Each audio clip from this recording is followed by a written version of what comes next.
Hey everyone,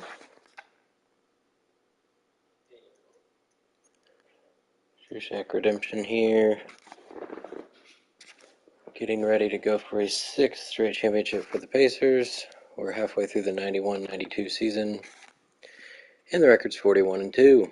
Best record we've had at this point, so we'll see where it ends up at the end of the season.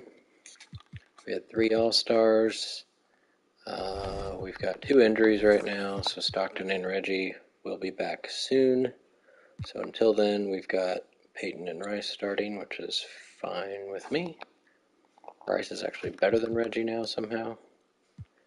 So let's go ahead and jump in and hopefully keep winning. Evidently, I have a special, whoops. I have a special lineup for the Blazers that I need to delete. Probably from the finals. I thought I already did, but guess not. Stockton is back. Let's go ahead and get the no Reggie lineup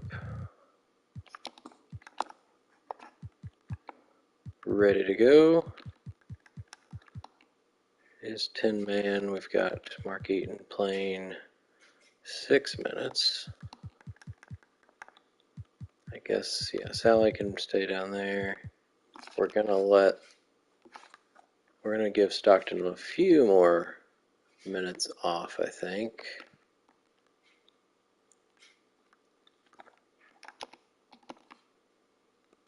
And let's do it somewhere else here.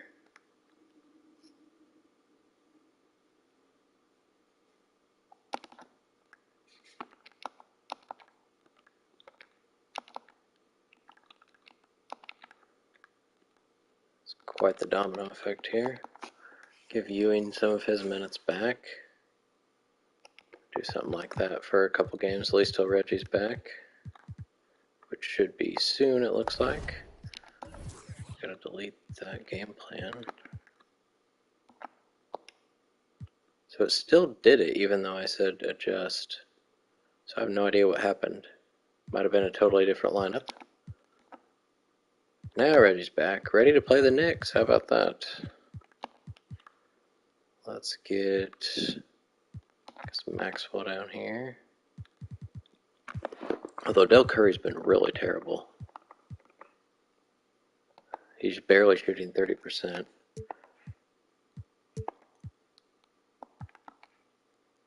Oh, that's not the right lineup.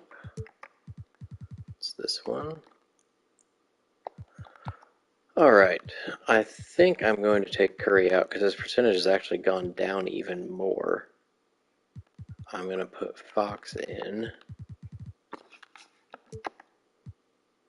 Whoops. So we're going to switch these.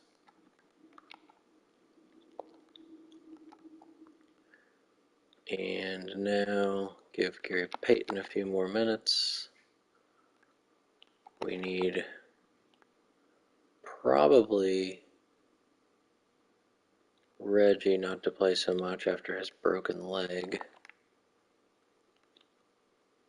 Be nice of me to not overdo it with him.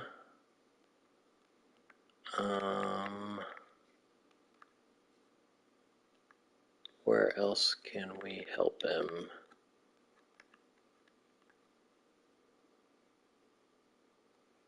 Maybe do both of those for now.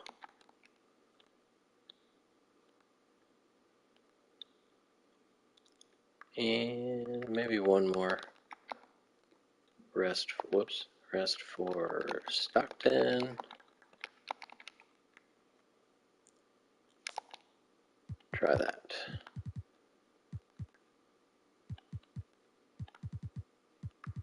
Try that for a little while.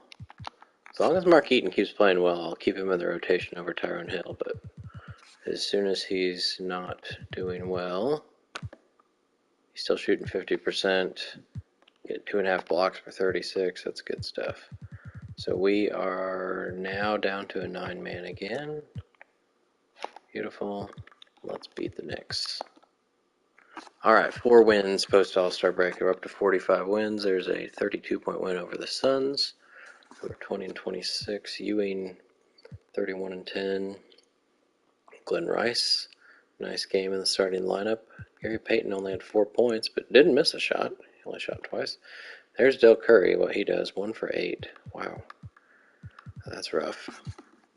Meanwhile, for the Suns, Jay Humphries leading the team. Dumar's down here with 8 points. Be curious to see what this lineup is going to be, since it wasn't my normal one, evidently. We beat them by 28. One of the better teams in the league. Team we've played in the finals now for 4 straight years. Hakeem and Clyde at the top. I don't know.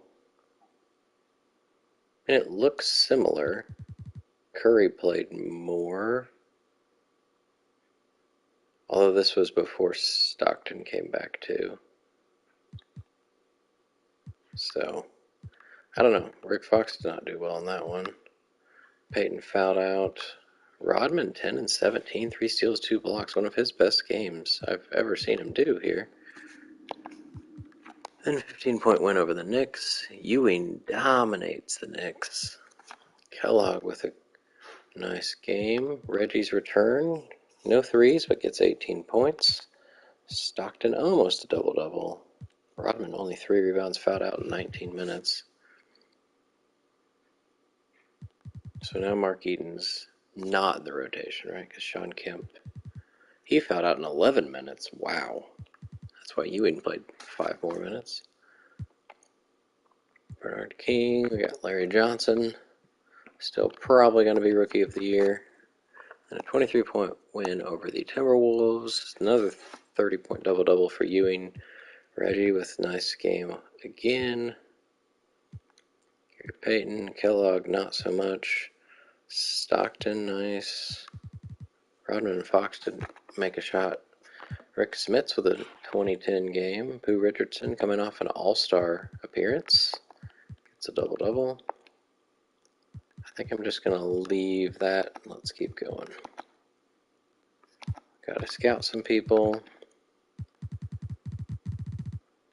Looks like I still have some real people to wrap up. And then fake people. Except I'd rather scout the real people first. Are there other real people? Matt Geiger needs to be scouted. Chris King needs to be scouted. Is that it? No, Brett Price as well. So they did not. These guys are really bad overalls, I guess. There we go. And there's the 3rd loss of the year.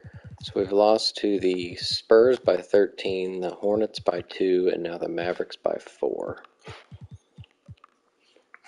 There's a 21-point win over the Bucks, who only have 8 wins. Super sad year for Milwaukee. They've got Kukoc leading the team against me. Elton Campbell with 14 points. Reggie leads the team, 23. Made 2 threes. Stockton, 19. Ewing only with 16. Didn't have a very good shooting game. Also only 6 rebounds, but got 6 blocks. Rodman got all the rebounds. That's fine with me. 18. 8-point win over the Rockets, who have a nice record. Ewing and Reggie both over 20. Rice shot lots of threes, but only made 2. Stockton's not scoring as much now here post All-Star break and after he came back from his injury, but that's okay. That's kind of what I wanted. Person, Trapuka, Shrimp. This team is pretty loaded with people from an overall standpoint.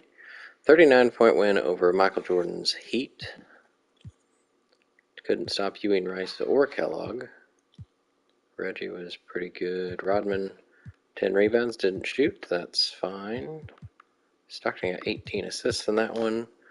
MJ's down here with 10 points, fouled out in 29 minutes. I was really hoping his average would go up. Still hasn't. Ever since he joined the Miami Heat, he's stuck at 21, 22 points a game. And here's the loss. So the Mavericks are one game over 500. Drazen Petrovic, who I traded, month and a half ago, gets me with 25 points, maybe a career high. Oh no, he's already had 35-point game. He's probably just been tearing it up for them. He's been inconsistent, but there's back-to-back 30-point games. Another 30-point game. So there's here he is on the Pacers getting 7 and 8 minutes, and then I trade him and he's playing like 35 minutes a game. Good for him. Go have a great career, Drazen. But please stop beating me. Oh, Stockton decides to score in this one. I think I'm going to go switch my lineup back after that loss. Well, maybe after this, because it's the second of a back-to-back. 2-point win over the Heat again. Jordan only had 11, so 10 and 11 in back-to-back games against me. I guess we know how to shut him down. Adrian Dantley, 35 years old, still getting 25 points. Ewing leading the way. Reggie only with 11 in this one. Let's go see.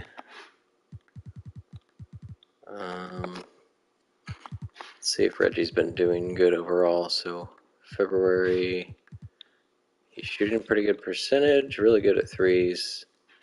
18 points. So I think he can take his minutes back. Stockton can probably take his back as well. Threes are bad, but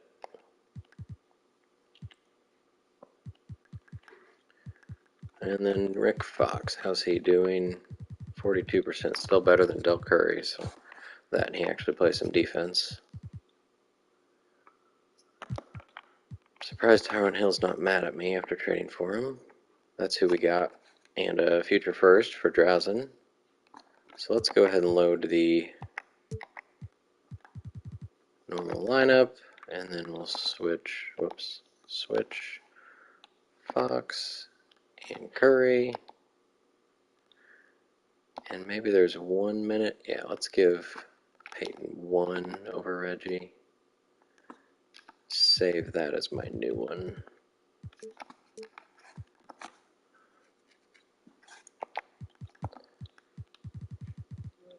Alright, back to it here. Play the Bucks again. Only won by 2. Wow, they almost got there. Oh, they're up to 10 wins now. They got a couple wins in the last week. This was an overtime, so we gave everybody their minutes back, and we struggled to beat one of the worst teams in the league. I'm not sure. Looks like Reggie had a tough game. Stockton 13 assists. Kemp had 16 rebounds off the bench. Purvis Ellison with a big game. The former number 3 pick. Billy Owens, their rookie, and the second pick. Averaging 10 rebounds a game, which seems really high. Beat the Cavs by 20. Kendall Gill leads the way. He's averaging 20 points a game now. Wow. Ewing with another nice one. Stockton only 6 assists, one of the lowest I've seen him get. And then 32-point win over the not-so-great Pistons. Double-doubles from Ewing, Kellogg, and Stockton. Reggie didn't shoot a 3, but Glenn Rice went 3 for 4. Meanwhile, Nick Anderson at the top. He's averaging 23 points a game. Wow. All right. Let's go ahead and get through February. We've got to finish scouting.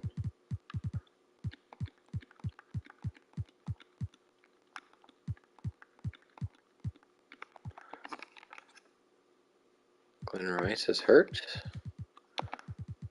which means I'm going to let Maxwell, Fox can take all the small forward minutes. I'm going to give Maxwell a chance since he was one of the trades I made, and Del Curry has been just awful.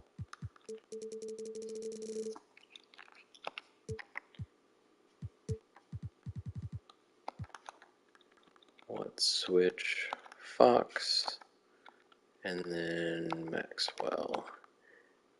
And then either Reggie needs to play some small forward, or I think that's pretty much what has to happen. Let's do this. Get Maxwell in there for a few minutes. And I don't really want him playing here. In the fourth. Let's do this. And then something like that.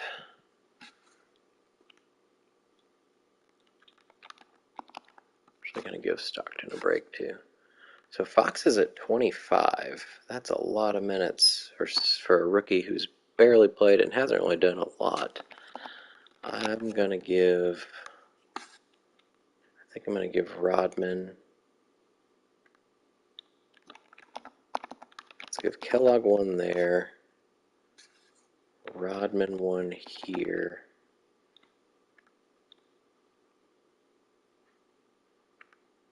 Let's try that. Fox down to 23. It says I should be playing Eaton and Hill instead of Fox and Maxwell, which overall wise is true, but not the right positions. Alright, we did beat the Bucks by 41 this time.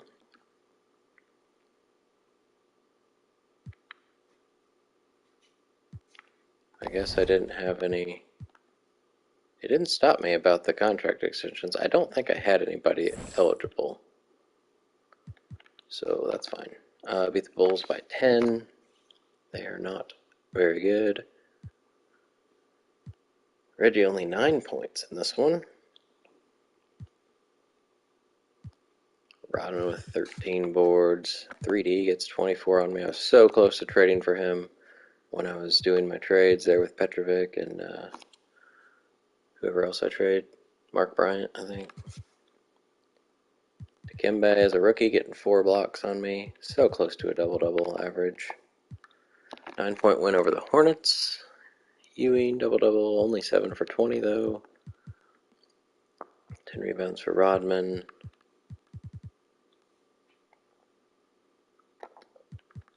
Here's a big win. They got 2 more wins, so the Bucks seem to be doing a little bit better now compared to the beginning of the year. They got a bunch of mediocre guys.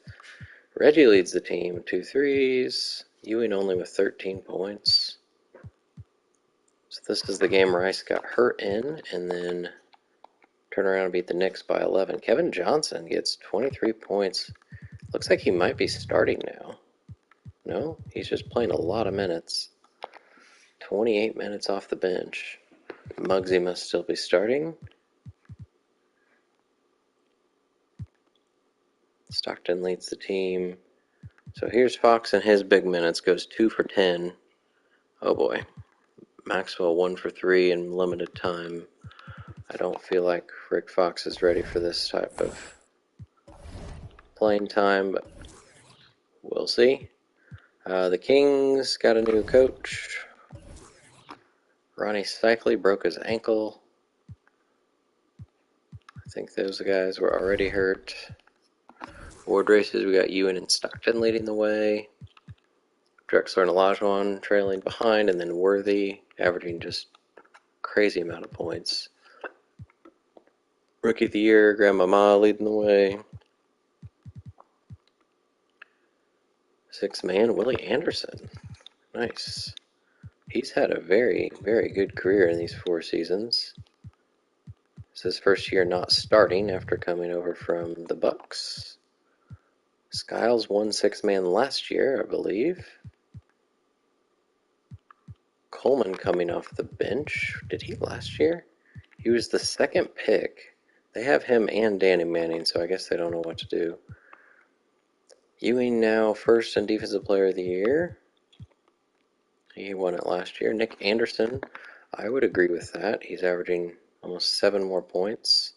Shooting better. Gary Payton's up there. Jeff Hornacek finally getting some playing time. Kevin Johnson, same sort of thing. And Danny Ferry is getting some points for the Hawks.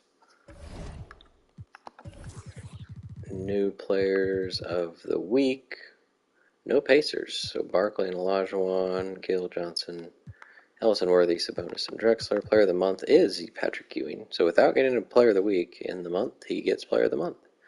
Must have been very consistent. James Worthy gets his first in the West. Larry Johnson and Kenny Anderson are rookies of the month. Let's look at the playoff picture here. So 21 games ahead of the next team in the East. So the East are not very competitive with me, and the Bucks are the worst by about 10 games. In the West, let's see, the Blazers are 16 games back, so really nobody is competing. Last year it wasn't that far apart with some of the better teams. Meanwhile, the Nuggets are absolutely terrible. I believe I have their pick. Let's go check that out as well. Mock drafts. I have the Nuggets, Bulls, Pistons, Knicks, Mavericks, and Spurs. So of the 10 worst right now, I have 6 of them. So we are absolutely hoping to see the Pacers with the number 1 pick in the lottery to get that guy right there, Shaquille O'Neal. And then we got to figure out if we're keeping Patrick Ewing beside him or not. So, I'm going to do one game and see how Rick Fox does. Well, we won by 37, so might not matter what Rick Fox did. Not many points for the Suns here. Rick Fox was 2 for 6. I just think that's too many minutes for him. Maybe I split them between him and Curry. I guess that could work. Maxwell had a nice little game there. Or I could give more small forward minutes to Reggie. That's another option.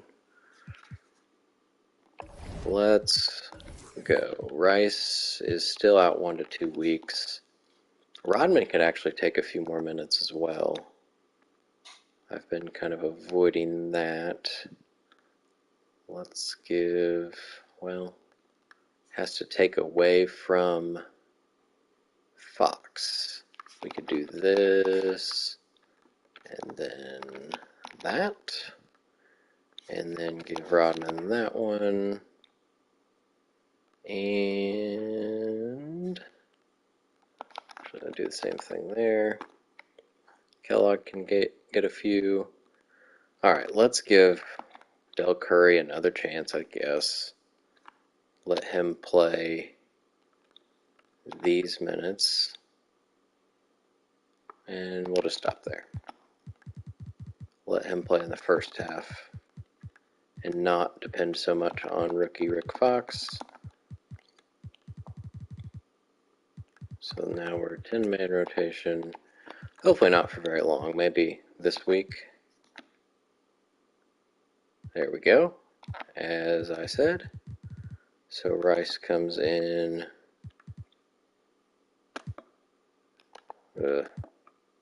Del Curry's about to find himself on the reserve. Yep.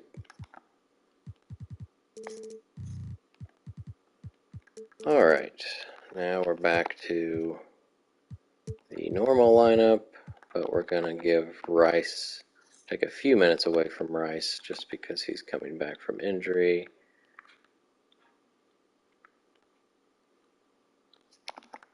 Let Rodman play there.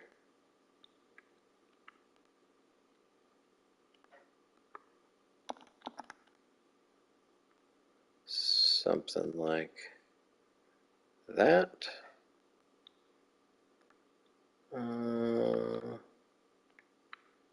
Let's do what I did. Power forward, small forward. Yeah, that's fine. Alright, we'll do that for a little while until we have to break it again. So Rice is usually at 24, I think. 23, something like that. Move Maxwell down here. And we're 9-man again. Alright, so 4 more wins there. I already looked at that one. So 25-point win over the Hornets. Ewing and Clark Kellogg. Best game in a while there. Reggie hits 9 of 10 from the line, gets 20 points. Stockton double-double. Rodman with 13 rebounds. Fox, so this was when Curry got back in the rotation and didn't make a shot. Hornets LaSalle Thompson leading the team, averaging 8 and 8. After a long time with Kings, is now on the Hornets. 30-point win over the Bullets, who are 30 and 30. Barkley leading the way. He is averaging more points now. That's good to see. Jeff Malone still up there. Ewing almost 30 points. Reggie didn't make a three again. Kellogg. There's Del Curry, 11 points. Got 8 free throws in 6 minutes. It's efficient. Rick Fox with a nice game. 20-point win over the Sonics. Scottie Pippen in his first year now averaging close to 20 points, 8 rebounds, 5 assists, 2 steals, block and a half. He's looking like the real Scottie Pippen just about.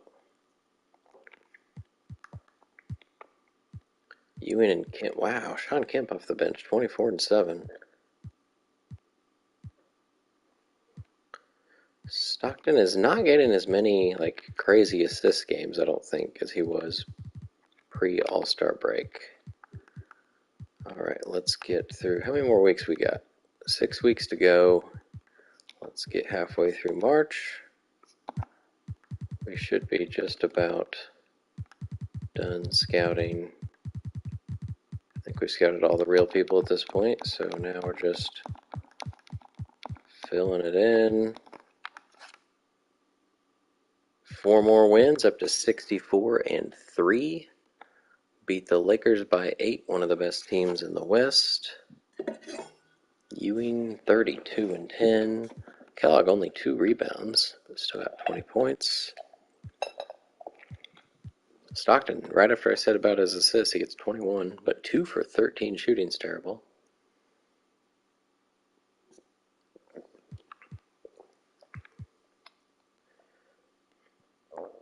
Reggie only 8 points. He fouled out in 21 minutes.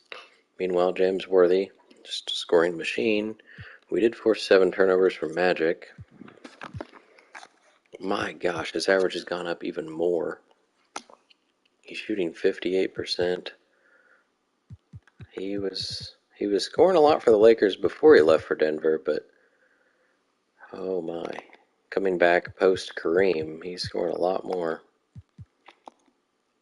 20-point win over the Hawks. Patrick with a 41-point game. Stockton makes a couple threes. Kellogg not good.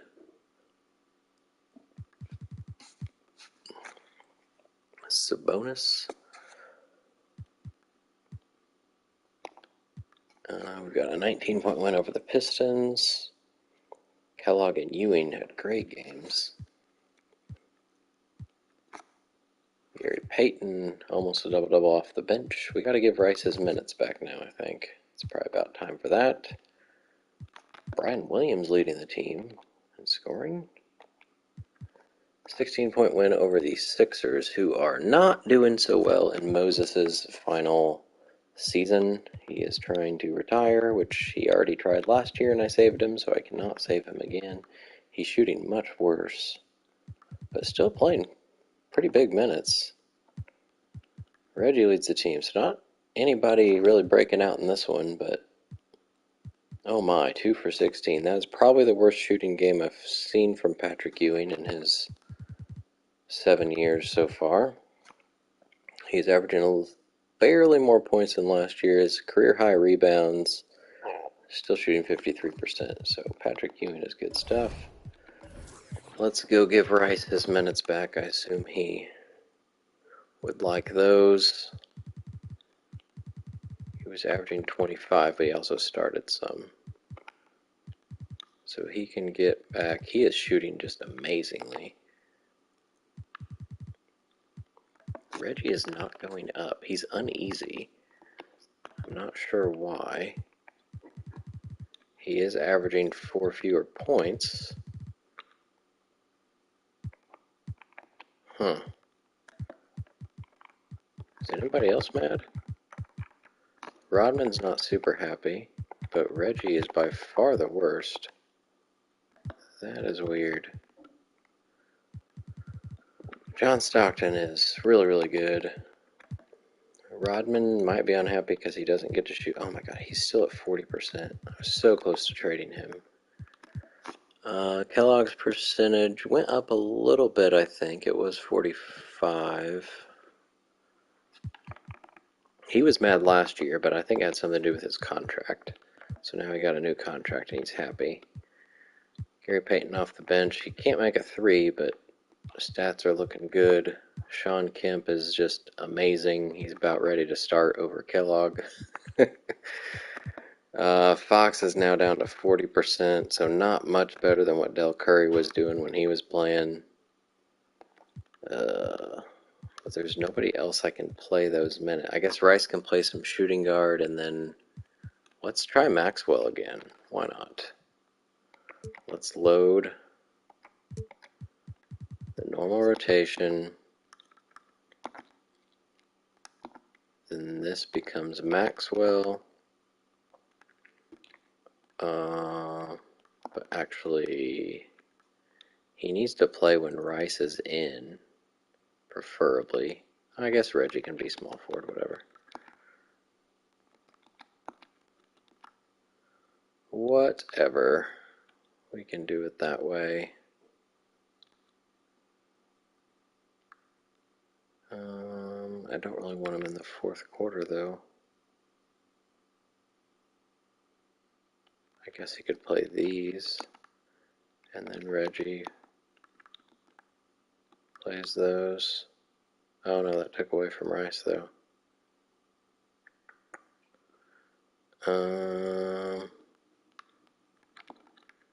I guess he can play the very start of the fourth.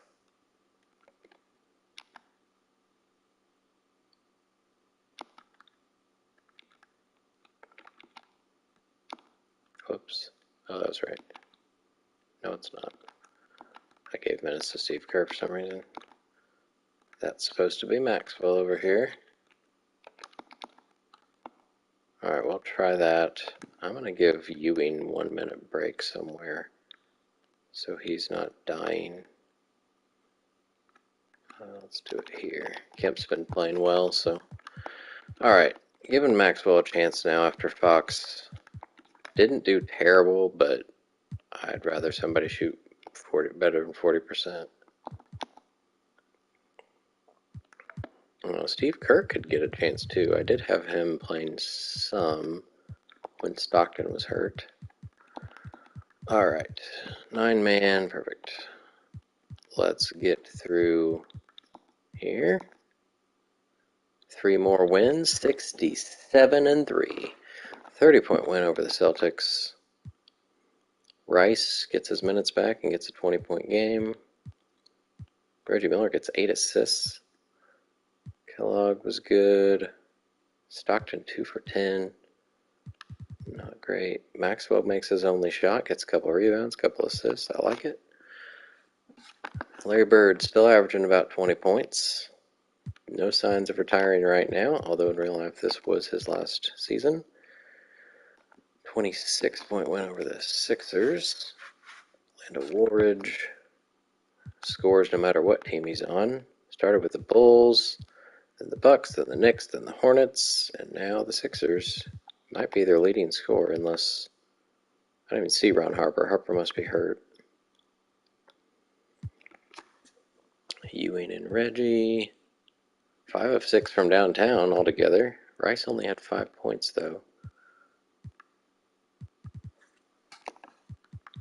And barely beat the Magic. They're 38-30. They got Dominique and Tim Hardaway.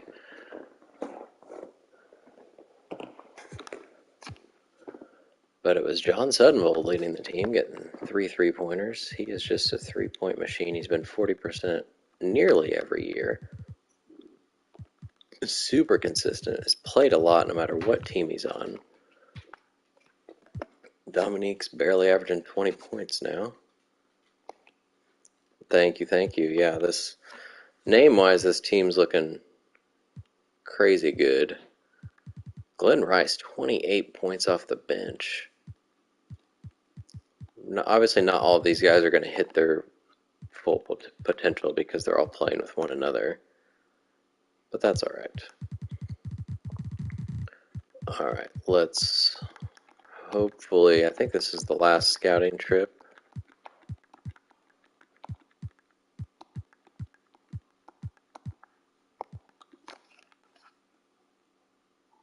All right, just like that, we're up to 70 wins already, and we've still got 3 weeks to go. It's looking like a record-breaking year. We'll see.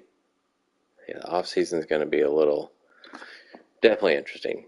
Got to figure out what to do if I do get the number one pick. I hope I have enough picks to trade for the number one pick, but Ewing 26, Rodman 10 boards, Kellogg only 3 for 11. He has a lot of games like that. Tim Hardaway leads the team this time. He's averaging 20. So Dominique and Timmy are both splitting the touches, it looks like, for Orlando. Just whooped on the Bulls.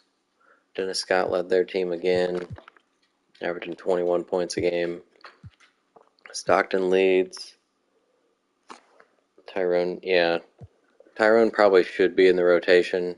I just don't know how he would be. I'd have to take minutes away from Kemp or Ewing. Kellogg's already playing pretty few minutes for how good he is. It was a 35-point win over the really good Blazers, my arch nemesis that I keep beating in the finals. 4 years in a row now. Everybody scored in this one. Gary Payton got 19 off the bench. Kemp gets 2 points and 13 rebounds.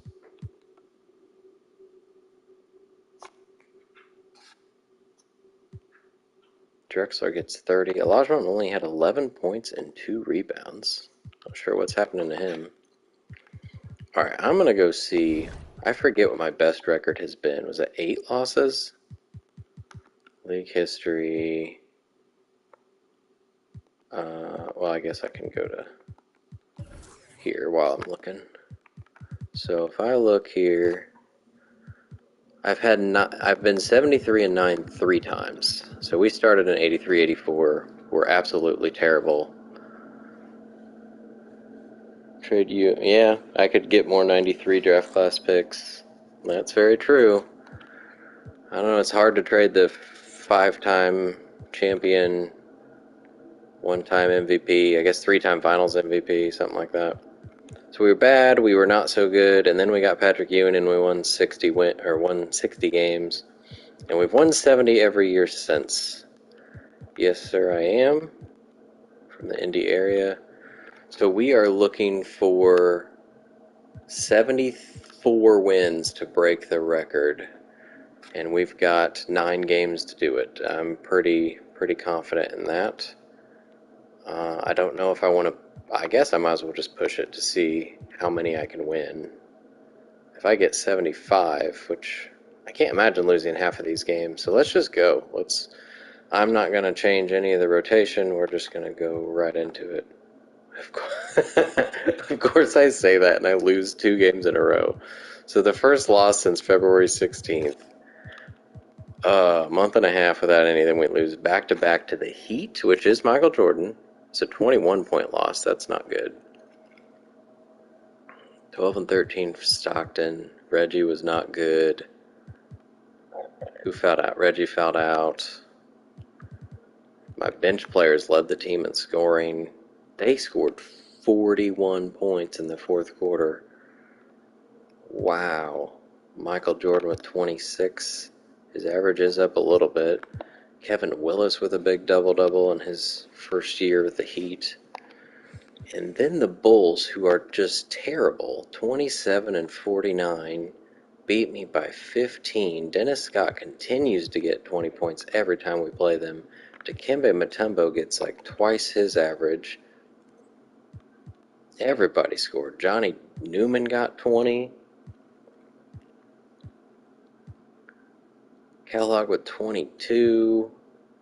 Reggie's been really bad here in these 2 games. And then we come back and beat the Warriors by 15, who are like the reverse record of the Bulls. Reggie turned it around. That's good. Kellogg only 3 for 10. Okay. Well, now I am kind of thinking about resting some people once I hit the 74 win mark. So that the earliest I can do that is right here. So I'm going to just go to here, and then we've got 4 days off to maybe do a little different rotation. Or Reggie Miller can get hurt, which is exactly what I was afraid of. He already broke his leg earlier in the year. We're going to start Gary Payton. I think we already had a no Reggie lineup. We're going to let probably Steve Kerr play this time, because he did do well in the few minutes he played. Ewing to Seattle. We'll see what the best offer is if that's the way we go. Okay, this was what I had before. We are absolutely not playing Del Curry because he was absolutely terrible.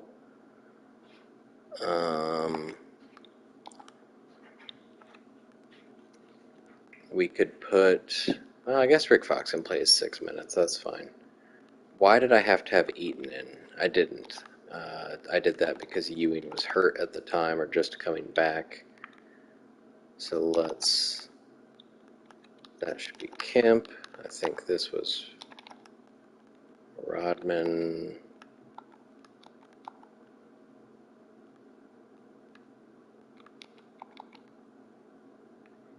Yeah, this is kind of weird. This is a lot different than my normal lineup, I think. Kemp's playing a lot of minutes there in a row. I guess that's 11. But there's a quarter break in between, so maybe it's okay. Let's do...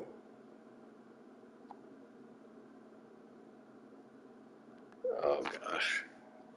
I'm gonna do this differently. I'm gonna start from my normal lineup, and then we're going to switch these guys around. So that becomes Kerr, that becomes Maxwell. Well, Chuck Person I didn't draft. That was what, the 86 draft. Instead I got Rodman.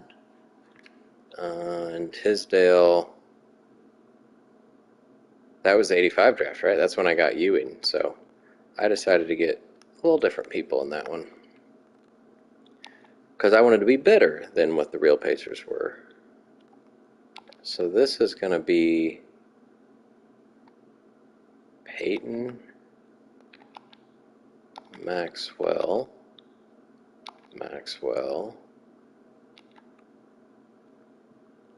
We are going to let Kerr play some.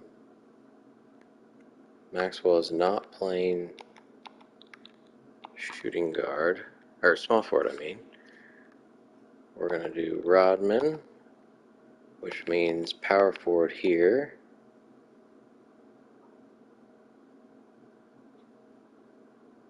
So that's what, okay, so,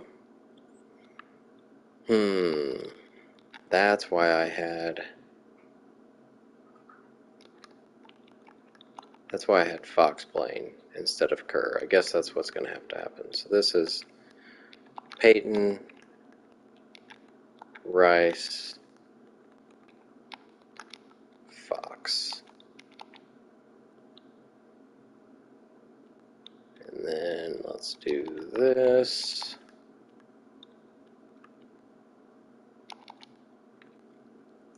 And then this is Maxwell.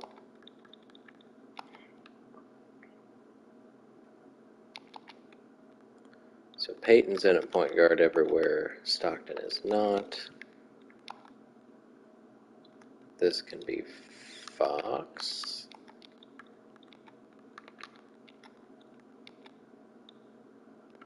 This is Peyton. This is Maxwell. And oh boy, so that's 22 for Maxwell. That's rough. We need Rice to play more shooting guard, which he can do here. He can do that and that. We could also let Fox play a little bit more somewhere. Let's do it here. And maybe he plays, oops, these. Let's try something like that. Gary Payton's playing lots of minutes, but that's okay. Actually, let's do Rodman a few more. Like that. 28. Perfect. Okay. Eaton. It's kind of ugly, but I'm actually going to save that. Whoops. Save that as my new lineup without Reggie. And now that I did that, I'm probably going to come back and do it again because I don't feel like I need everybody to play. I've got 4 chances to get 1 win to break the record. So 31-point win over the Magic, which is nice to see. So Reggie, in the game before he gets hurt, gets 34 points, makes 4 threes. Ewing and Kellogg. Kemp, almost a double-double. Gary Payton gets 10 assists. Dominique and Tim were held pretty much in check. A 34-point win over the Lakers. They're now 52-25, so probably the best team in the West. Worthy got 24, Magic 11-11. Ewing 32. This is the game Reggie got hurt. He only played 11 minutes, didn't even get a shot up. Artest and Foster. My brother and I are doing, we started with a 91-92 season, and we are just getting to the 99 draft where both Artest and Foster are in it. And Jonathan Bender, if you remember him, one of the bigger busts, I think, in Pacers history. He's like the, top 10 pick, I think. So 3 over 20 in this one. Kellogg 21. Alright, I'm going to go one day and see how close is Reggie. He's 2 to 4 weeks, so he's not coming back. Well, I don't want anybody else getting hurt. So what I'm going to do is I'm going to play everybody a bit more here. Steve Kerr gets in the rotation. We'll try to keep the 4th quarter relatively the same. Let's let Tyrone Hill play. You said you want Tyrone Hill to play. Let's make it happen. He can play. We'll let Eaton play here, but Tyrone can come in and play here and there.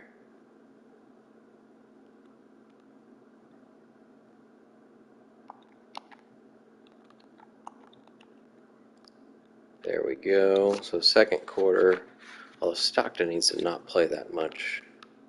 Let's let Kerr play the end of the half. So 28, Payton's at 33, but he's younger. Rice probably shouldn't play that much.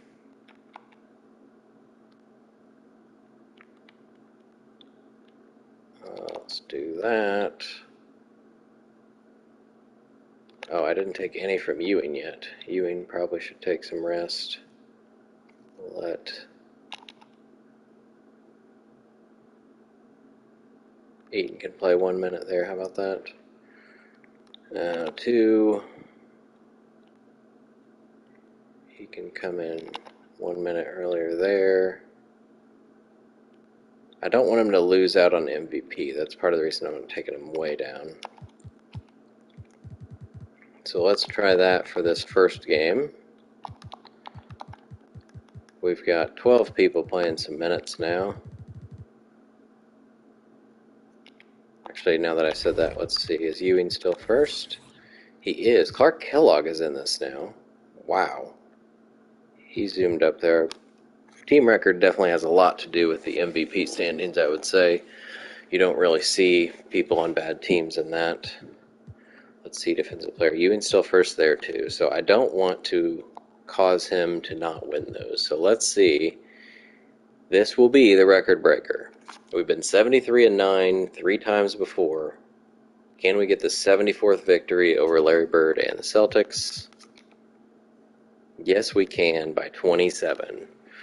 History has been made by the Indiana Pacers. Bird only had 11 points, shot 4 for 19. These are Robert Parrish's last few games. He has announced his retirement, even though he played a few more seasons in real life. Several more seasons, actually. You still like Bender. Yeah, he had some bad injuries and never really got much of a chance, fortunately. Ewing and Kellogg with double-doubles. Gary Payton almost a triple-double. Rice, Stockton. Everybody had pretty good games in this one. Alright. I'm feeling pretty good. Reggie's down to 1 to 2 weeks now. We're going to let, even though he's been terrible, we're going to let Del Curry play to make sure Glenn Rice doesn't get hurt.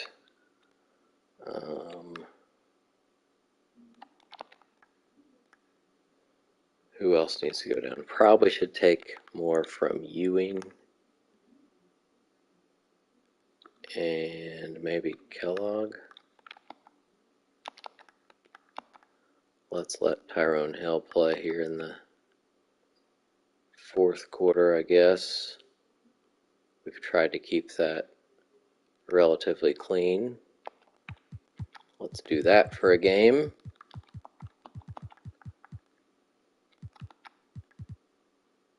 Here we go. See if we can beat the Nets with that lineup. Yeah, we only won by 40. 75 wins.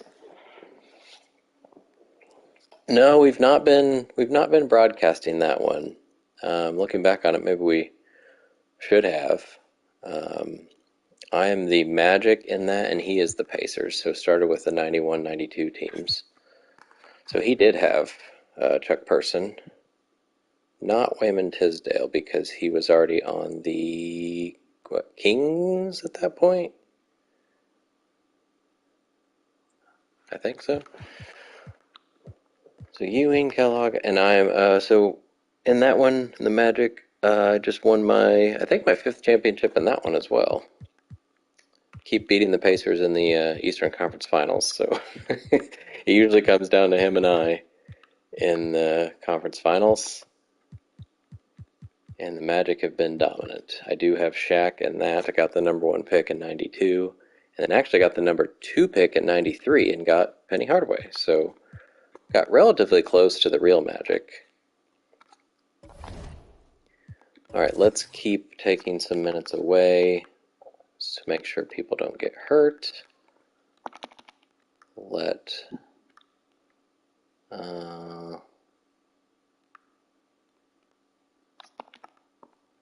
let Kemp play there. Really don't want Kellogg to get hurt. He's one of the older players on the team, even though he's still relatively young.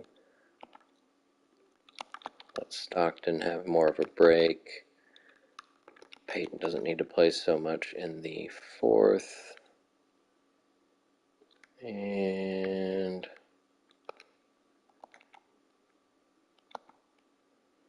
let's do that. Got Kemp a few more minutes back. Beat the Magic, hopefully. Yep, by 22, 76 wins. This is crazy. Craziness. Gary Payton leads the team. Didn't shoot well, though. Ewing, that's good. Still getting big numbers. Hopefully that'll solidify that he'll get MVP and Defensive Player of the Year. Hopefully winning continues to help that as well. Glenn Rice gets 15. I haven't really been looking how Del Curry's doing. His percentage has gone up a little bit, but it's still horrendous. Fox is over 40% at least. Steve Kerr's still sitting at 50%. Vernon Maxwell has been actually really good. That's good to see. Maybe he'll stay on my team. Tyrone, 44%. I guess better than what he did last year with the Mavericks. And Mark Eaton has been solid. He is not saying he's retiring yet. Meanwhile, for the Magic, it's not Wilkins or Hardaway at the top. Dominique fouled out, got 8 points. It's Victor Alexander. The rookie gets 24. All right, let's see if we're still first there.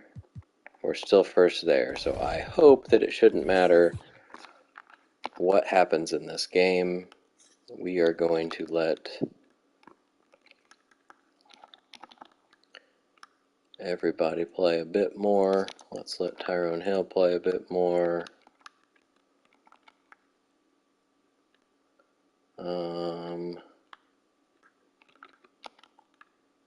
There we go. Who else can go down a bit? Let Kerr play.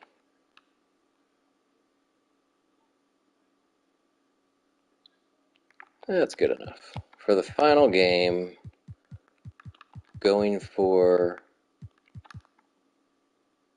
a ridiculous 77th win.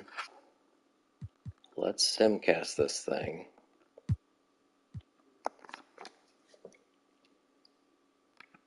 I've never seen so many wins in a simulation. Losing the first quarter, though, not a good sign.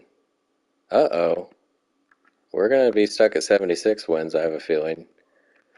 Although we made a comeback. Let's see what the fourth quarter. I do have most of the starters playing at least the end of the fourth quarter. Oh boy. Oh boy. Oh boy. Oh boy. Oh, lost by 1. That's all right. Still got the record of wins. Gary Payton led the team. Ewing only 13 and 7. He fouled out in 23 minutes. Stockton still managed 10 assists, only shot twice. Kemp gets 6 rebounds, doesn't score. Meanwhile, for the Clippers, Karl Malone gets 27. All right, let's see. Patrick Ewing, for the second time in a row, gets the MVP. You can see there as well, he got his 3rd Defensive Player of the Year, his 2nd in a row of that, and his 2nd in a row first team All-NBA. So Patrick Ewing continues to collect the awards, which makes it hard to trade him. How do you trade somebody that's done all of this? I think maybe I give him a chance. He can be a power forward next to Shaq if I get Shaq. Scoring-wise, he was a little... Well, it was the same. He did get his career high in rebounds. Blocks were very consistent. So good job, Patrick. Rookie of the Year goes to Billy Owens. So Larry Johnson, I did see, was injured at some point. So Billy Owens passes Larry Johnson for Rookie of the Year. He averaged 10 rebounds. I don't remember him getting that many rebounds. Maybe I'm wrong. 6th man goes to Willie Anderson, his first year with the Jazz. Defensive Player of the Year, there we go, Patrick Ewing. Most improved, Nick Anderson. I would say he deserves that. The Pistons lacked scoring, and Nick stepped it up for them. Don Nelson has, I don't know how many. It says 6 Coaches of the Year. I guess is that all with me? Or did he might have gotten one before he even started with me. And then there's my guy, Executive of the Year, Howard Dudley. First team, Magic Clyde, Scotty Worthy, and Ewing. I don't know if Scotty's done that before. Nope. He got 2nd team last year, so his first team All-NBA. Nice to see that. 2nd team, Stockton gets 1. He has not been 1st team yet. He's been 2nd team 4 years in a row now. Bird Barkley gets his 3rd 2nd team. Arvydas Sabonis. 3rd team, so that's where Michael Jordan sits. He was, 2nd year in a row of that. He hasn't been 1st team for 4 years now. It's very unfortunate to see. Danny Manning gets 1. Nick Anderson there is 3rd. All defensive team, Harper, Drexler, Pippen, Manning, and Ewing. Ron Harper, that's his second year in a row, first team all defense. Nick Anderson's also second team all defense. He is just getting all sorts of things this year. See, that's the type of stuff that should make his overall go up. We will see. Fat Lever, James Worthy. Rodman gets his second. He was first team last year, now second team. So good job, Dennis. And then David Robinson, who was Defensive Player of the Year a few years ago. All rookie team, Steve Smith is hurt. He is not playing, although I don't think the Pistons are in the playoffs, so that doesn't matter. Dikembe, Larry Johnson, Kenny Anderson, Billy Owens. Second team, Greg Anthony, Eric Murdoch, Brian Williams, Richard Dumas, and Mark Macon. So I didn't have anybody because my only rookie was Rick Fox, and he didn't play enough to get considered. So here we go. We play against the Hornets, who I think John Starks is like their best player, so shouldn't be... No, John Starks isn't in this. Who's their player? Let's go see. Yeah, he's second best player, I guess. Rodney McRae's their best, but I think John Starks is their leading scorer. So this is not a very challenging team, I wouldn't think, for my roster, but we'll see. We didn't look to see if any other... The Bucks did end up getting a new coach. They fired James Silas, who I think they just didn't. Yep. They hired him just like a month into the season, and then so he didn't last the rest of the year. Lots of injuries here. Kevin McHale ruptured his Achilles. Ouch. Brad Doherty lost his kneecap. We already saw Smith. So Craig Elo, that's on the Hornets team that I am playing. Do they have any other injuries? Nope, just Craig Elo. So he is one of their better players. Did we have any other players of the week? Patrick Ewing did get one. Rick Smits ends up the Western Player of the Week. Sabonis and Magic get Player of the Month. Rookie of the Month, Steve Smith and Dumas. All right. How did this end up? So the Kings ended up worse than the Nuggets, evidently. But I think the way the odds work, the top four or the worst four all have equal odds at the number one pick. So technically I have like a 50% chance of the worst four. So not terrible. And I think it's only the top 9 that are in the lottery. Maybe it's 9 because there's 27 teams in the league, 16, well maybe it's 11 then. Should be all non-playoff teams. I don't know. The rules changed every now and then, so I'm not sure. But the fact that the Kings ended up worse than the Nuggets is surprising to me. Let's see. Didn't it say Kings? Or did it say Bucks? Am I making that up? It says Kings. So maybe this hasn't refreshed since the end of the season. Kings, Nuggets, Bucks. But according to this, it's Bucks, Pistons, Bulls. Oh, I'm in conference. Whoops. Bucks, Nuggets, Kings. So I'm guessing that switched like sometime in the last week of the season. Whatever. Either way, I don't have the number one, it seems. Number one odds. I could still get the number one pick. I ended up with a 21 game better record than the Blazers. Record setting 76 wins. Just a quick look at the stats here to see how everybody ended up. Ewing with 24, 18 for Reggie, 15.5 for Kellogg. Rice, really good off the bench. Almost everybody shot a great percentage, except for Del Curry. Del Curry was really, really bad in his 15 games. Tyrone Hill was decent. Rodman did get close to 42%, where he's been stuck at. Steve Kerr, Maxwell, Mark Eaton. So everybody was pretty impressive to me. Who all got to start some games? Peyton got to start 13, 9 for Kemp, 2 for Rice, 1 for Hill. Real quick at the league leaders. Sometimes I don't stop and look at these before we just jump into the playoffs. Michael Jordan ended up 5th. People don't quite average. I mean, the top guys averaged a lot, but beyond that, some guys barely over 20. But most of that has to do with people not playing enough minutes. Because I think a 25-year-old Tim Hardaway is probably playing more than 33 minutes. And Michael Jordan surely is playing more than 32 minutes. So Ewing tied for leading the league in rebounds, assists. Magic back to beating Stockton. I think Stockton had beat Magic the last several years. Steals, MJ and Drexler leading the way. Blocks, Purvis Ellison beats out Ewing and Mutombo. Yeah, Nick Anderson. Yeah, I liked him. He missed some important free throws in the playoffs one year, but that's all right. So we got to prepare for the Hornets. Let me go ahead and Reggie is day to day. I'm going to go ahead and load my lineup that I had without Reggie, which is that one.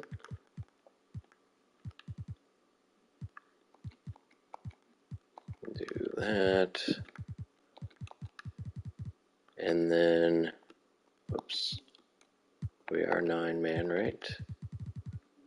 Yes, and then we got to prep for the Hornets.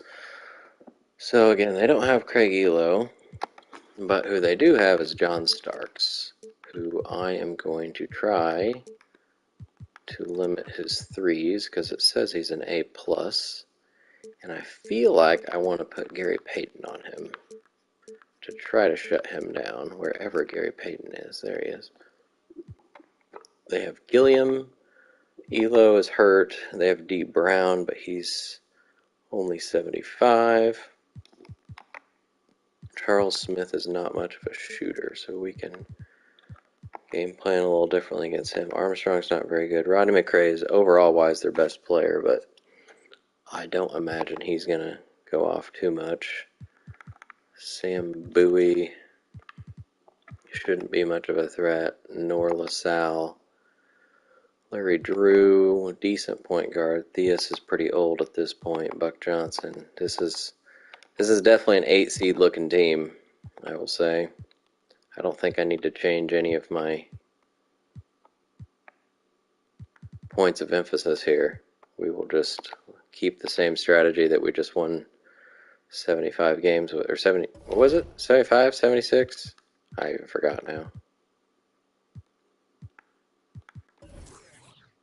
76. 76 and 6.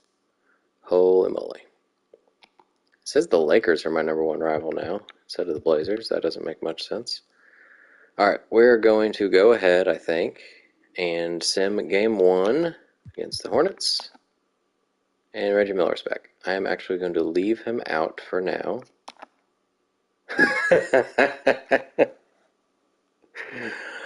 Oh boy. Maybe I shouldn't have left him out. In overtime, we lost by 4. Oh boy. Kellogg, 33. Ewing, 7 of 17 isn't great. Stockton missed a lot of shots. Vernon Maxwell was 0 for 6. Well, if I would have played Reggie Miller, Vernon Maxwell's not in the game, so Kemp fouled out. Rodman had lots of rebounds. So Johnny Starks, didn't matter that Gary Payton was guarding him. Wow. Why are we losing to the Hornets? We just went a whole season losing 6 games, and we just lost to the Hornets, whose best player is Rodney McRae. We beat them in rebounds. We had 20 turnovers. That's going to be probably the main reason of losing. We shot more free throws, shot about the same percentage. So I'm going to blame it on turnovers, which when you have John Stockton and Gary Payton in the backcourt, that shouldn't be a problem, but I guess it is. All right, let's go ahead and get Reggie Miller in, I guess. Sounds like a pretty good idea. Could take Morning. Maybe I should just get Morning and Shaq and put them with Ewing and start all centers. That could be fun. We need Gary Payton to probably take a little bit from Reggie since he's coming back from yet another injury.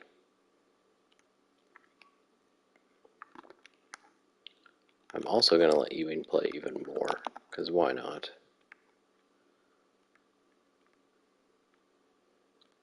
Is there anywhere else?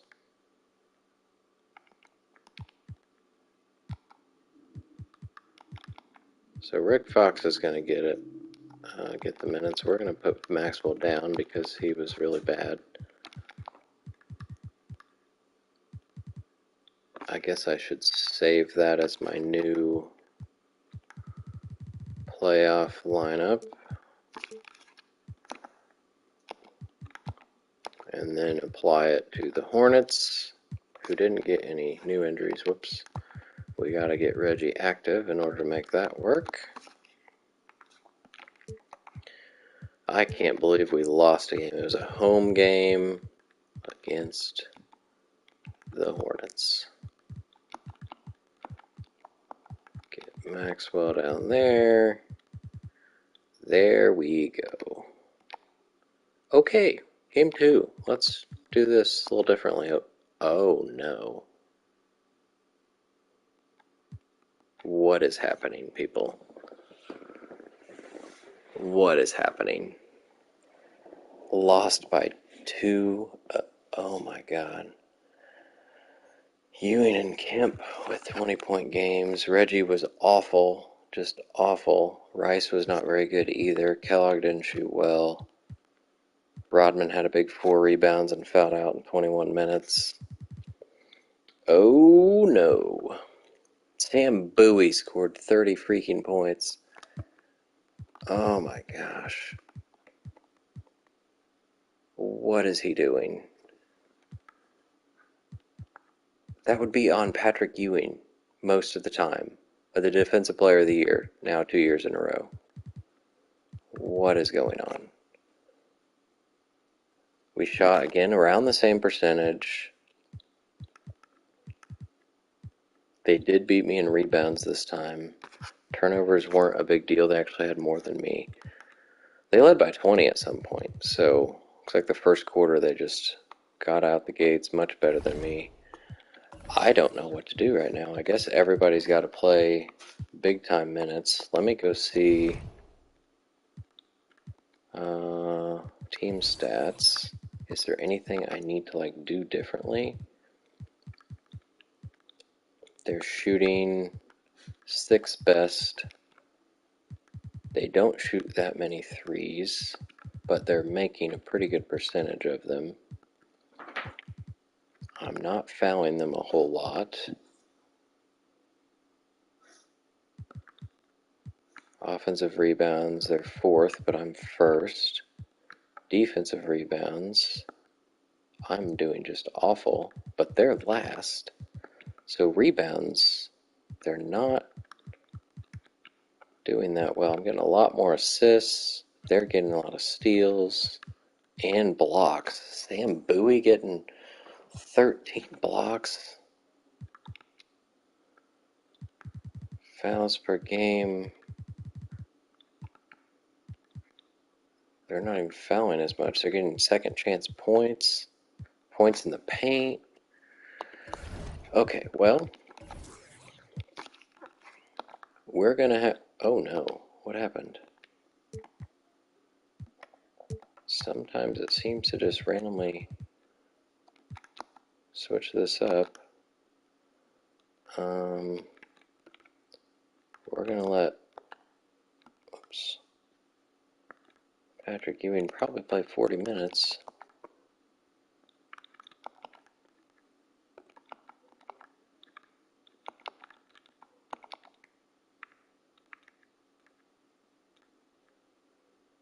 Rice is actually better than Rodman, so I don't really want to give Rodman more minutes. Let Reggie play here. I guess Stockton can probably play somewhere else. Here.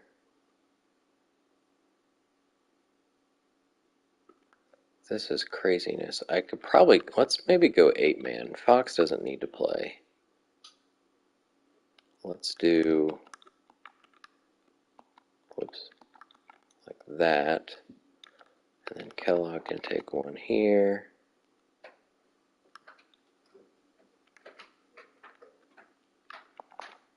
So let's do that as well. Kellogg can take more minutes. He's like 87 overall, so. Alright, and then this can be there. And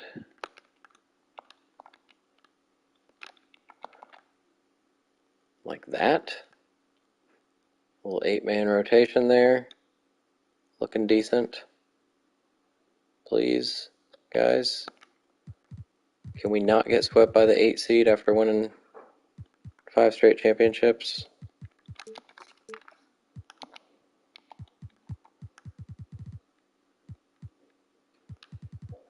You would think so.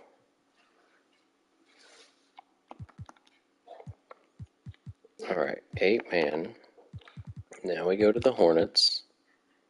Buck Johnson is also hurt, but he's not very good, so I'm like kind of scared right now. I mean, I'm fine with not winning a championship every year, but can I not get swept by the 8 seed? Please?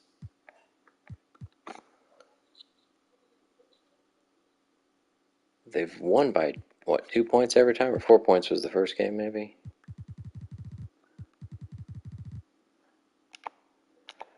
Alright. Well, this could be it. We're in Charlotte now. We did win a game. Oh my. We won by 50. That's what I was expecting in the first 2 games. They didn't shoot very well. They only made 1 3. We caused 27 turnovers. Patrick Ewing scored 34 points. John Stockton had 8 steals. Ewing had 8 blocks. Oh my. 34, 15, 4, 4, and 8. And only missed 7 shots. This was a beautiful game. Reggie only had 11, but hey, everybody else stepped up. This is good stuff. We don't need Rodman shooting. Just get your 9 rebounds. We shot 57%, held them to 40. Really whooped them in rebounds. Biggest lead was 57 at one point. We were up by 40 at halftime. It was 71 to 31 at halftime, and then added 15 more, and then they beat us in the fourth. But all right, let's go see if anything happened. No more injuries. Win another in Charlotte, and we get home court again, please. Yes, the Cavs just got past the Magic. The Sonics upset the Rockets, who are one of the best overall teams in the league, and the Warriors swept the Clippers, who beat me in the final game of the season. Meanwhile, the Jazz are up 2-1 on the Blazers, and the Lakers are down 2-1. So the 2 teams that have been making the finals in the last 5 seasons are down. And I was down too, but I just won by 11. Got out to a good start in the first, it looks like again. John Starks again was just craziness.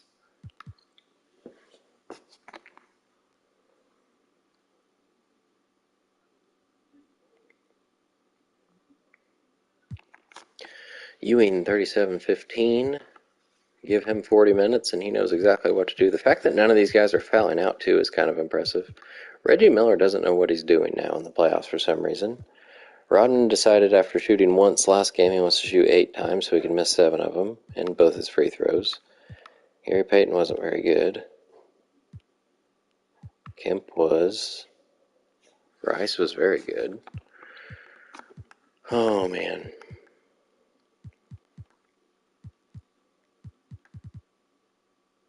Alright, I'm gonna go, we'll first see. Still no more injuries.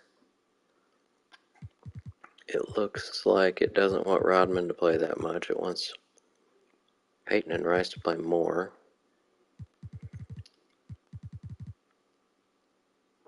wants Kim to play a lot more. Alright, let me go see what playoff stats, player, and I want to look at their team. So John Starks is shooting amazing. Bowie, McCray. Bowie's not even starting, playing 26 minutes. LaSalle's been awful. So it's John Starks. We've got Gary Payton guarding him yet. Maybe I should switch that because that means Reggie is guarding Larry. Well, he can do that. Larry Drew's 34. He should be fine. Roddy McCray doesn't shoot threes, does he? Well, yeah, a little bit. He's made them when he shot them. We could put Rodman on Starks, but that doesn't make any more sense than Gary Payton. Rodman on McCray does make sense.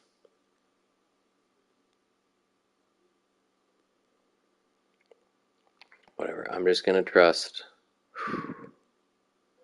I trust that the Pacers can pull it off at home, winning 2 in a row. Oh boy. The Jazz did upset the Blazers, and oh my god, all the lower seeds except for the Warriors won in the West. So there will definitely be a new Western Conference champion. The Blazers have won the last 4, because that's who I've beaten in the finals the last 4 years. So Drexler and Olajuwon's streak is over. But the Pacers win by 42. Patrick Ewing has been just amazing these last few games. I'm going to stick with the 8-man, I think, throughout the rest of the playoffs, because that seemed to make a huge difference by not playing Rick Fox, who didn't make a shot, didn't score a basket in his 2 games. Reggie Miller has really struggled, though. I'm thinking about giving Glenn Rice another minute over him. Sam Bowie led their team again. We did hold John Starks to 6 points, and he fouled out in 22 minutes. McCray fouled out as well. We shot 56%. Got lots of rebounds. Only had 9 turnovers. Biggest lead was 46. So now on to the Cavs. Oops. I can delete the Hornets one. We've still got the 8-man rotation going. Valentine looks like he's going to be playing. We're averaging 14 more points than them, 3 more rebounds, 12 more assists, shooting 5% better. They are a better 3-point shooting team. Let's see who they have. They have Eddie Johnson, who makes threes. So we'll try to guard that. Kendall Gill was averaging 20 points a game. I'm going to let them do it. I would say Gary Payton should probably guard him, but we'll see what happens. Bill Cartwright, I'm guessing he's their starting center. We'll go through. They've got Harvey, Valentine, Stacey King, Manute Bol. So I'm guessing Cartwright. So we're going to put Ewing on Cartwright. And hopefully he can help off of him. And actually we're going to do moderate so he can hopefully get some blocks. Manute, Seasting, Reggie Lewis, Randy White, Bimbo Coles, Franklin Edwards, Bobby Phills. Okay, so Eddie Johnson and Kendall Gill are their scorers. It seems like I should be fine, but I said that about the Hornets. Let's go see. Whoops, what did I just click? There we go. Alright, so the Jazz are actually scoring the most. Who am I playing? The Cavs. So, what did they win by? Average of 7 points. They didn't shoot that many shots. They're 7th in percentage. They shot only 5.73. Oh my, the Warriors made like no threes. free throws, Cavs were ahead of me, attempted, and percentage. Offensive rebounds, I was first. The Cavs are 8th. Defensive rebounds, the Cavs were 2nd. So Bill Cartwright must have been getting some rebounds. Where am I? Why am I 10th? Overall, I'm still first, and they're 3rd.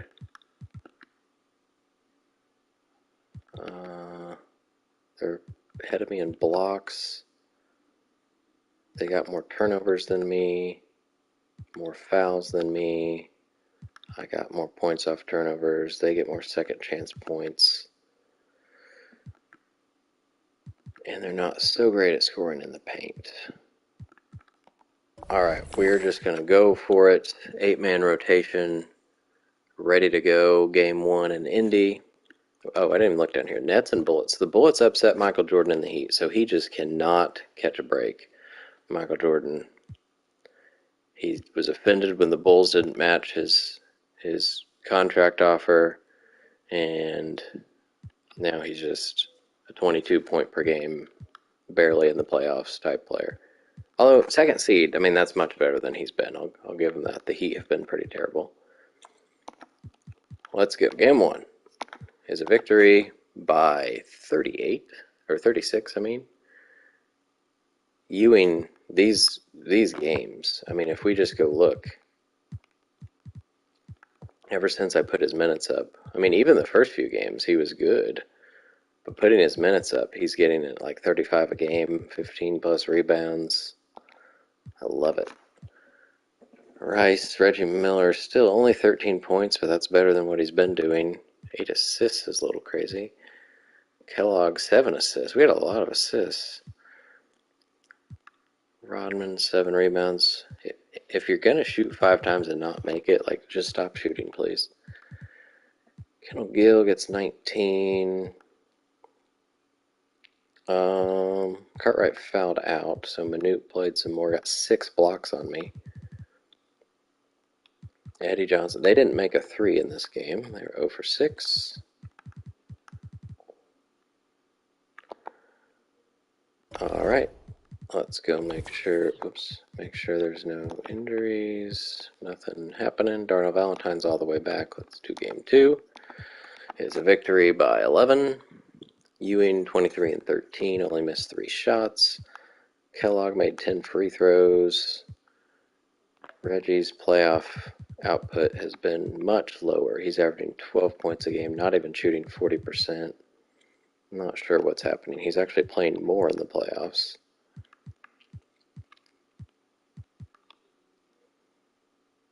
I shot a really, really good percentage in this game. This time Johnson and Gill had a lot more points. Johnson made 3 threes. Randy White made 2. I didn't even know he shot 3s. He's 60 at them, and he's going 2 for 2. Okay. Manute Bol. Cartwright fouled out again, this time in 15 minutes. So I guess Patrick Ewing's just taking it to him, although that looks like Kellogg was getting fouled a lot too. I shot 58%. Only had 4 offensive rebounds. Alright, hopefully everything's good. No injuries. Game 3, now we're in Cleveland. Victory by 54. I like it. Eddie Johnson didn't even shoot a 3. Now their only 3 was Jerry Seasting, so, and talk about a long time ago. He was on my team in year number 1, 83-84, and then I traded him in the offseason. I believe he was in the trade up to get John Stockton in the draft. So thank you, Jerry, for helping me get, hopefully will be one of the best point guards ever. He is also retiring, so trying to go out with a bang here. Playoff run with the Cavs after being with the Clippers for 4 years before that. Stockton, 29. So speaking of best point guard, he only had 7 assists. Reggie Miller had 9. 11 free throws. Ewing only 14, but he didn't have to get that many points because we got bench players Kemp and Rice up here. Kellogg only had 9. So the fact that we won this game by 50 is a good sign. They had 25 rebounds. Oh my gosh. Wow. That might be the lowest rebounds I've ever seen. It's up by 56 at some point. Alright. Do I go... I think I'm gonna let Rick Fox play a little bit. I don't want to overdo it for no reason. So let's...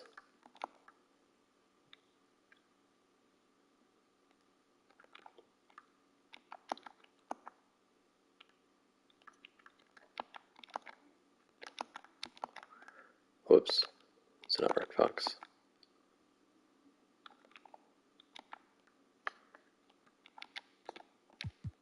Let's give Ewing a couple minutes off.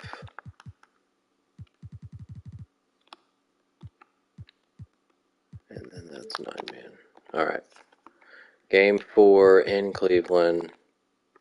Sweep by 32 points. So had a much easier time with the Cavs than what we had with the Hornets. Doesn't make much sense, although this roster is possibly worse, maybe about the same as the Hornets.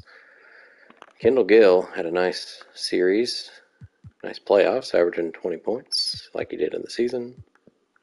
For the first time, Cartwright did not foul out, but Eddie Johnson did in 12 minutes. So did King and Gill. There we go, Reggie Miller. 30-point game. We've been waiting on one of those. We had 3 guys shoot 10 free throws. Shot 60 in the game, so it's helpful. Gary Payton fouled out in 18 minutes.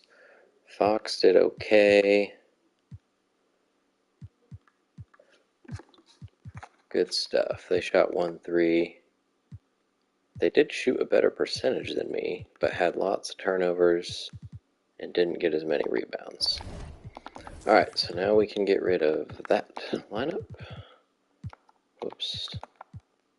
No injuries, that's good to see. So it'll be the Nets or the Bullets. The Nets have David Robinson and Mitch Richmond. We'll see. And then over on the other side, let me make some predictions. I think that'll be the Nets. I think it'll be the Sonics. Well, they're up 3-1, but also they got Scottie Pippen. And I'm going to go with the Warriors. They have a bunch of big guys. Manning and Coleman. The Jazz have Dale Ellis and somebody else. Sleepy Floyd, I think, is their best player. So let's get through the round. Warriors, Sonics, and the Nets. So I got all those right. The 4 and 6 seed. Now I'm against the Nets. I think I go back to my 8-man. Make sure it still says 8. Yep. BJ and Edwards are day-to-day, so hard to say if they'll play. Scoring 18 more points. 2 more rebounds. 12 more assists.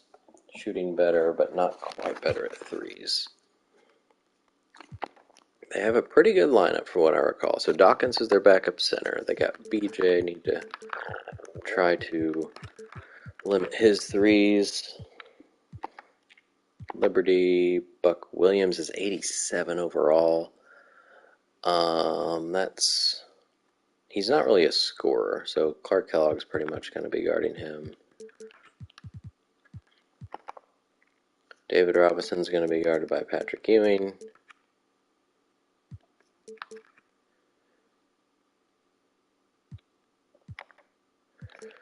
Mitch Richmond. This is where I think it makes sense to put Gary Payton, so I'm going to try that when he's in. We'll see. If it doesn't work, I will just put it back to automatic. Jay Vincent, Kenny Gaddison, Lewis Lloyd, Norm Nixon, Terry Teagle, Skowiak, Curitin, James Edwards, who was on my team last year. So Richmond and Robinson and Armstrong are their scorers. Buck Williams will be getting rebounds. Let's see how game 1 goes. Victory, 36-point victory. 20 of it was in the fourth quarter. We were up by 10 in the first, scored 40 in 2 of those quarters, so that's good stuff. Glenn Rice had 30 points, only missed 2 shots without shooting a 3. My team only shot 3 of them. Reggie had 10 points again. Stockton had 16 and 17. Rodman with a random 17-point double-double. Okay, then. And on the net side, we got BJ. Teagle fouled out. David Robinson's down here with 11 points. He struggled. Still got 2 steals and 2 blocks, though. They had 9 blocks and 8 steals, so their defense was good, just didn't make me miss shots because I shot 61%. It's like all or nothing for them, I guess. Beat them in rebounds. Good stuff. BJ's better. Edwards looks like he's still not playing. Game 2. 30-point win. Glenn Rice leads the team again. This time he made 4 threes. We shot a lot more threes this game. 3 last time and now 18. Reggie made a couple. Stockton made a couple. Kellogg made his only one. Ewing was tied for second to last in scoring, but had 17 rebounds. He only shot 6 times, but got to the line a lot.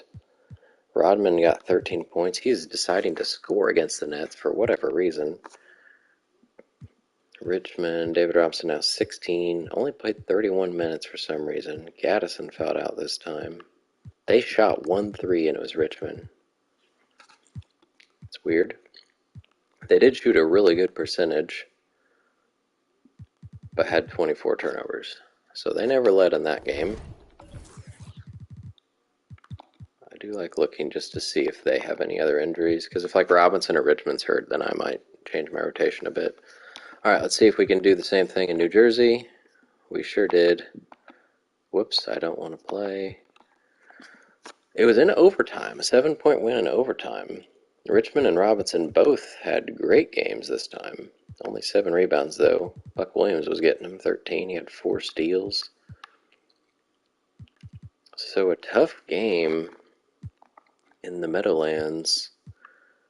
We got Ewing up here playing 45 minutes because of the overtime period. We got Rodman only getting 5 rebounds.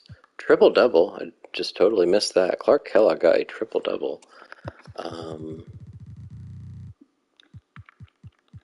He's never had... Oh, nope, he did have one in the 85-86 season. Good stuff. He only had 22 double-doubles in the last couple of years.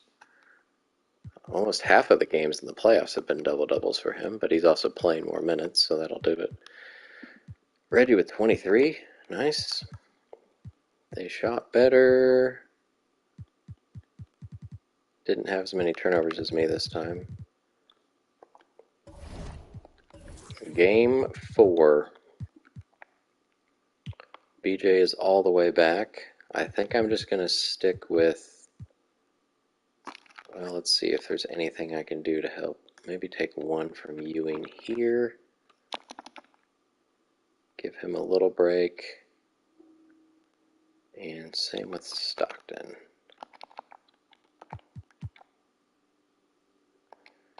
And then I want to see, just in the conference finals, so it's Richmond mostly. So I'm gonna take Peyton off and do automatic, because it doesn't seem like that's doing much. Maybe Reggie can do just as well.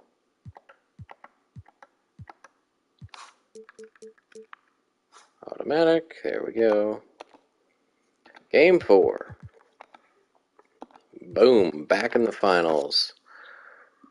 For the 7th straight year, we've won 5, and the time before that we lost to the Jazz. So yeah, 7 straight finals appearances for the Pacers. That's what you call a dynasty. Mitch Richmond still had a great game, only missed 2 shots. Robinson never really had a dominating game like I thought he might, but it is the Defensive Player of the Year, Patrick Ewing, 22 and 9.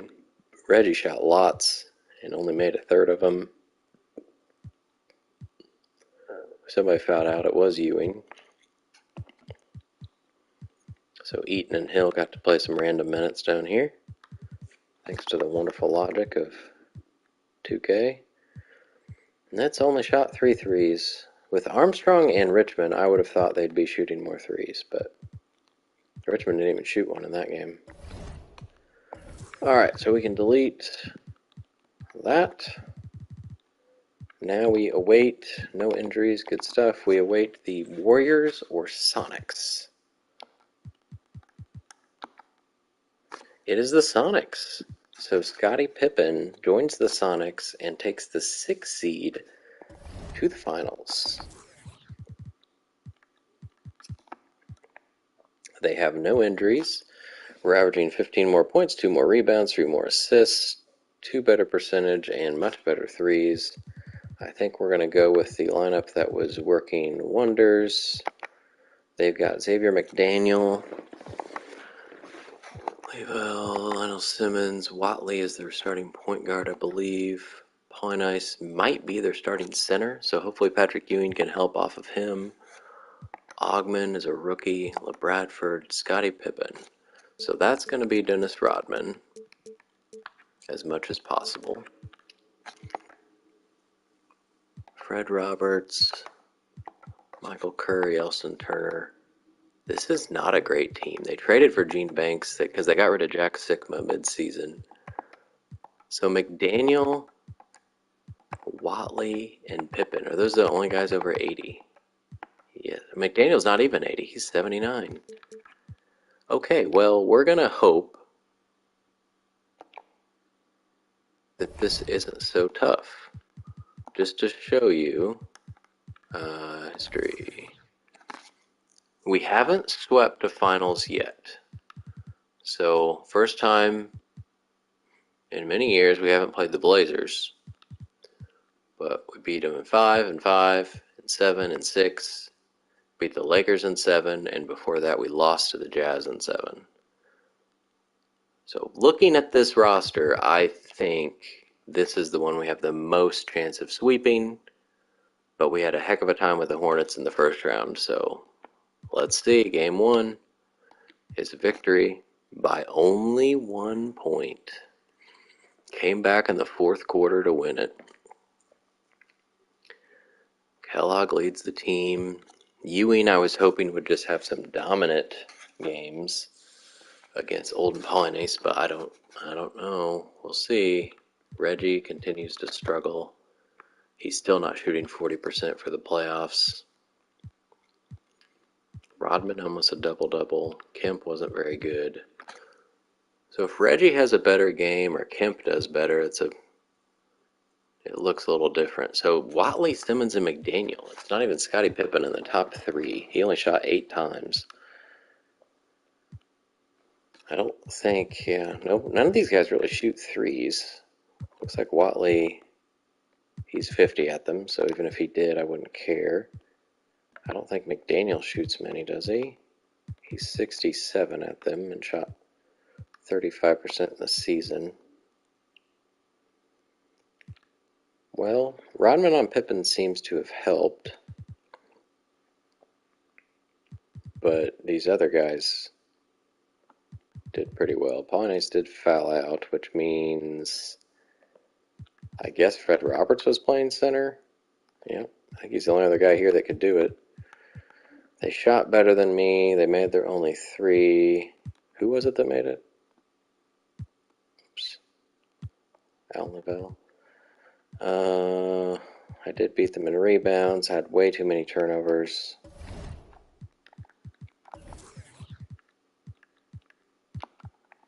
Still no injuries for either team. Game 2. Sonics win. 4-point win. Ewing was amazing. Reggie was the best he's been in a while. Kellogg not so much. Kemp was awful. Rice was awful. Stockton had 7 turnovers. Kellogg fouled out in 27 minutes. Scottie Pippen went off in this one, 25 and 10. McDaniel almost a double-double as well. Watley a double-double.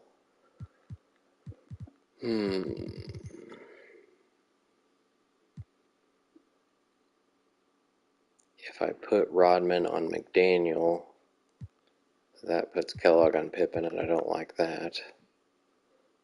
Reggie's not a good enough defender, I don't think, to guard Pippen. But right now he's guarding Augman. He shot way better than me. I still beat them in rebounds. I did have the lead at some point.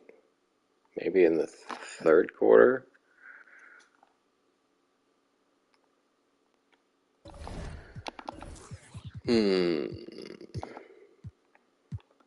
Still no injuries.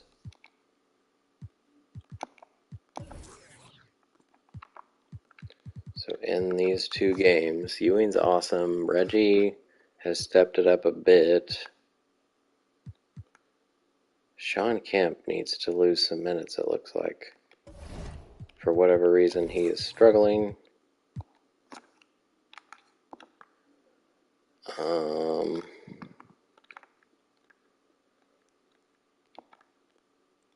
Give Kellogg another one here.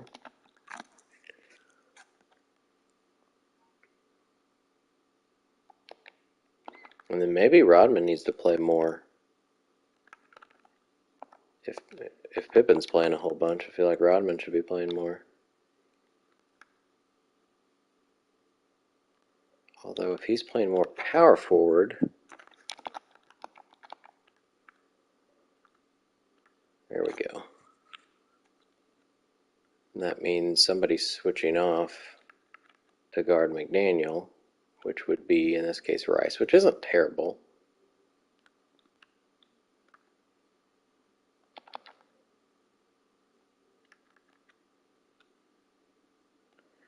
Oh, sure. Do a game like that with Rodman playing some extra minutes.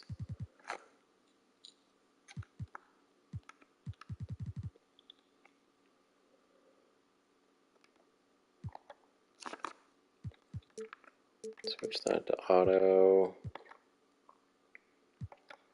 Nobody's really shooting threes.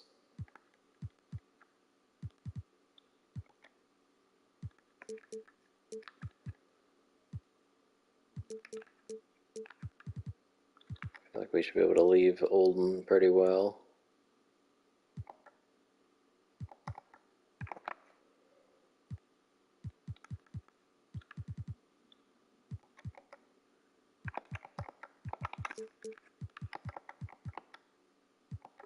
Okay, game 3 in Seattle is a victory for the Pacers, this one by 11.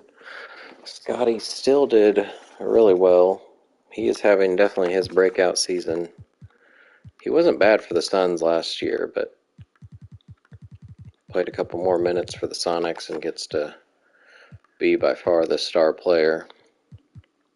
Lionel Simmons, though, has been good in this series so far.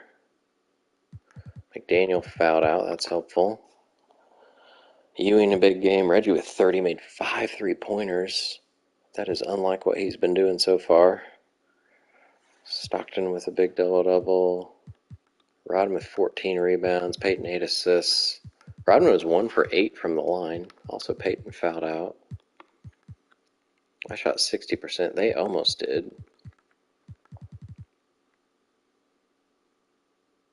All right. Can we do it? Can we get up 3-1? Yes, we can. It's a 17-point win. Got a 40-point fourth quarter to finish it off. This time, Fred Roberts leads the team. Pippen was still pretty efficient, but didn't shoot very much. Got to the line a lot. Ewing fouled out, so did Rodman, but they pretty much played their minutes, so must have been at the end of the game. Kellogg with another great game. Reggie made 3 more threes. Stockton. So this different rotation seems to be helping a bit. Rodman's playing more. Took Kemp down a little bit, although he played more because of the fouling out. They've shot a good percentage, I think, every game. They only had 30 rebounds. They did lead at some point. Not sure when that would have been. Second quarter, maybe. Or, well, it could have been 2-0, I guess. All right. No injuries. We are going in. We are going to do the simcast to see if this is it. This is in Indiana. We will jump in and watch the final minute or so if it's a victory. If not, we'll just let it go. Here we go. For a 6th straight championship. Pacers taking an early lead in the first, up 4 at the end of the quarter. Oh, the Sonics have made a comeback here in the second. It's a close one at halftime. 3-point lead. Or sorry, 5-point lead it was. Third quarter, Sonics come back again. Big run by the Sonics. Pacers took like 3 minutes to score a field goal. It will be somewhat close. We are going to jump in, down 2 with 2 minutes left. We're going to watch it. And I'm not going to play. Alright, we've got Rodman, Stockton, Kellogg, Ewing. As long as Reggie's in, then that means... What is this inbounds play? 1:53 left here in the fourth quarter. Ogman's on Stockton. Inside. Reggie is in. Patrick Ewing takes it to the goal. Tie game with a minute 50 left. Boy, this team relies on and leans into it's a dangerous pass. Paul Nice in the back of the head. So nobody's fouled out starter-wise. They've got Ogman bringing the ball up the court. Does that mean Watley's fouled out? Miller with the double team. Gets it out to Roberts. They've got Elston Turner in. Gene Banks. No scoring in. Somebody's about to come in over on the sideline at the scoring table. It's a miss. Patrick Ewing with a big rebound. 80 seconds left. Kellogg out to Ewing. Alright, let's get a play set up. Maybe Ewing, if you could go post up, that'd be great. Or just be under the goal for a dunk. That also works. He's got 32 and 11. Probably going to get his 4th finals MVP. Can't imagine anybody else doing better than him. Fred Roberts trying to take it in on Clark Kellogg. They're taking a lot of time here with this possession. About to run out they're passing a lot. Can Ewing get there? Tips it to Kellogg. Up 2 with 40 seconds left. If we post up Ewing, that'd be probably pretty smart. Take it to him. Take it to him, Patrick. He missed. 26 seconds. Sonics have a chance to tie it. I don't know if they don't have timeouts, but they have somebody at the scorer's table they've been trying to get in for this whole time. Scottie Pippen and Xavier McDaniel, I guess, are fouled out because they're both over on the bench. Down to 2. He misses. The tip back to Reggie Miller. And that's it. Pacers have won it all. Wow. The Pacers win. 6th straight championship. All the practices, all the meetings, all the games. This one in Game 5. The emotion, the exhaustion. Ewing went and sat on the bench, I guess. Into tonight. And whenever you win the NBA championship, there is a level of accomplishment and excitement that really can't be matched. Pretty amazing to have accomplished this goal. We'll see if Patrick Ewing is handed the trophy for the 4th time is here, from Commissioner David Stern. Is going crazy. The bench loves it. The fans obviously overjoyed. This is one of those moments these players will never forget. So now, bringing back pretty much the same rotation from last year. Same key players, especially once we got to the playoffs, going 8-man. All players with the team last year getting another title. It is Patrick Ewing with his 4th finals MVP.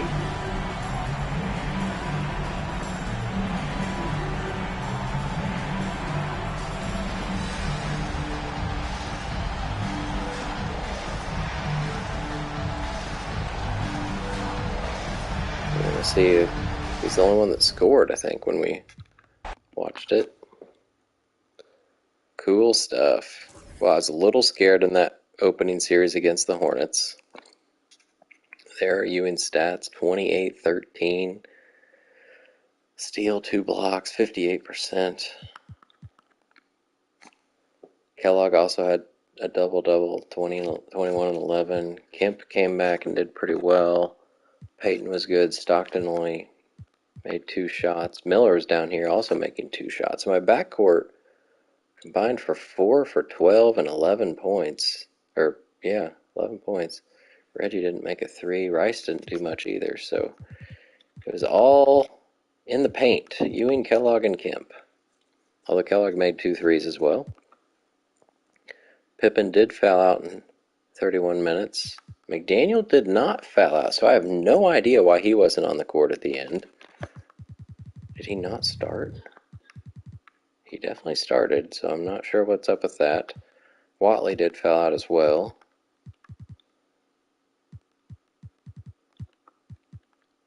We only shot 41%, so probably the worst shooting we did all playoffs.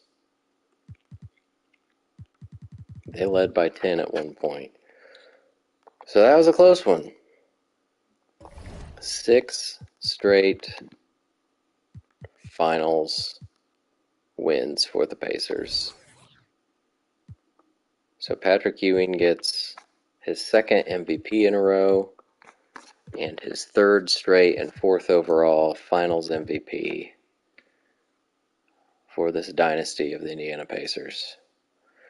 It'll be interesting when I pick up next time in the 1992 offseason. We will see how the lottery unfolds, if the Pacers end up with number 1 or if they'll have to work to trade up, because I will tell you, I will be getting Shaquille O'Neal. I don't know how it will happen and how it will work next to Patrick Ewing, because I feel like I can't trade him quite yet.